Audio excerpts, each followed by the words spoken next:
This video shows how to use Excel to find the p-value for a paired difference hypothesis test. Click on the Data tab at the top, Data Analysis.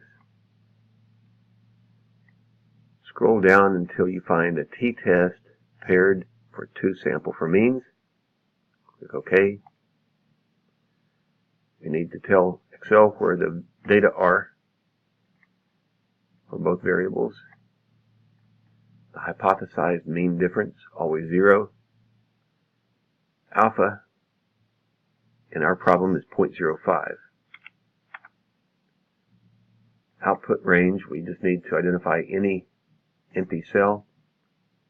Click OK. Grab those bars at the top. You can spread out the columns.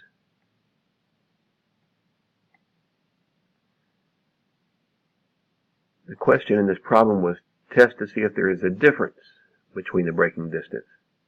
It's not asking if model A is more than model B or less than model B. Just test to see if there's a difference. And that's what tells us that we're looking for a two-tail test.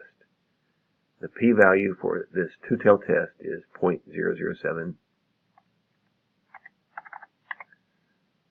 0.077 598.